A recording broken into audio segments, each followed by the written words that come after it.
Pull them this way! On January 6th, thousands of rioters, many coming from Trump's Save America rally, stormed the U.S. Capitol as Congress met to certify the 2020 presidential election results. Stop the steal!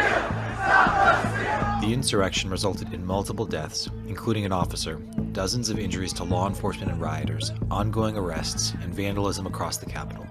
Here's how the day unfolded.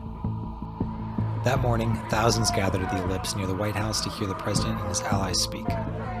Shortly before noon, President Trump addressed the crowd. We will never give up. We will never concede. We're going to walk down to the Capitol because you'll never take back our country with weakness. You have to show strength and you have to be strong. Following his speech, the crowd then marched to the U.S. Capitol building, where initially only Capitol Police were stationed. Additional MPD officers would be called to assist by 1 p.m.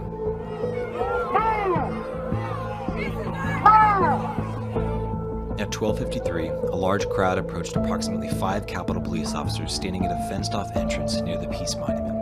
According to ABC News sources that day, many Capitol Police were armed only with mace and their sidearms. As the crowd pushed the barricades over, the police were quickly overwhelmed.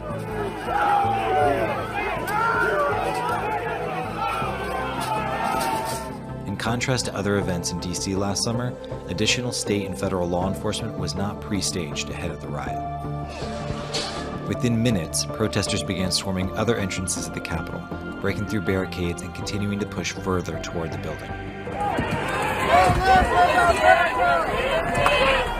Inside, Congress began their session with Vice President Pence presiding. Are there any objections to counting the certificate of vote of the state of Arizona? I will vote to respect the people's decision and defend our system of government as we know it. During this time, explosive devices were reported outside the DNC and RNC headquarters. Meanwhile, rioters continued to surround the Capitol, taking photos and waving flags. One video shows rioters streaming past barricades with officers standing by. An audio message from around 2 p.m. warned congressional staffers and reporters to stay away from windows and doors.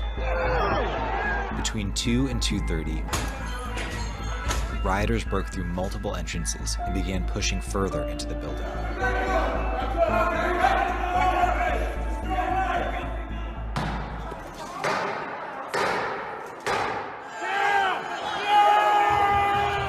By 2:30, rioters breached security and made their way into the Capitol through windows and doors.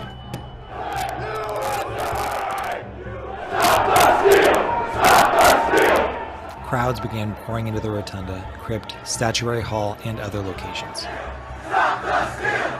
Stop the steal!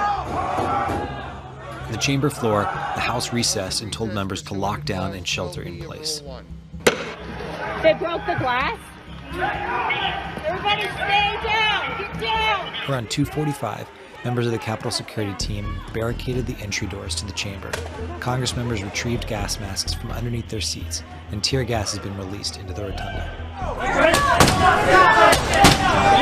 Outside the House chamber in a stairwell, protesters attempted to get into a secured hallway. One woman, Ashli Babbitt, was shot by a Capitol policeman and later died. Around 3 p.m., one video shows an officer stuck in a doorway as rioters try to push through.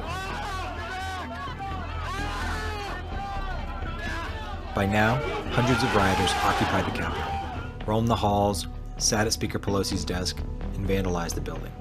As the insurrection continued, support from more than 18 local, state, and federal law enforcement agencies began to arrive. They tried to dispel the violence using tear gas and flashbangs to move the protesters out of the building. By mid-afternoon, many political leaders and allies of President Trump called on the president to make a statement and denounce the protest. I tried to call the president immediately, and I've tried a number of different ways to get him. I call on President Trump to go on national television now to fulfill his oath and defend the Constitution and demand an end to this siege. At 4:17, more than 2 hours after the violence began, President Trump tweeted a minute-long pre-recorded video speaking directly to the protesters. You have to go home now. We have to have peace. So go home. We love you. Earlier in the day, Mayor Bowser implemented a 6 p.m. curfew and rioters now dispersed. By 8 p.m., senators resumed session in the Senate chamber to confirm the electoral results. Today was a dark day in the history of the United States Capitol. The violence was quelled. The Capitol is secured, and the people's work continues. Congress worked through the night, and at 3:39 a.m. certified Joe Biden as the 46th President of the United States. Joe Biden and Kamala Harris will be the President and the Vice President according to the ballots that have been given to us.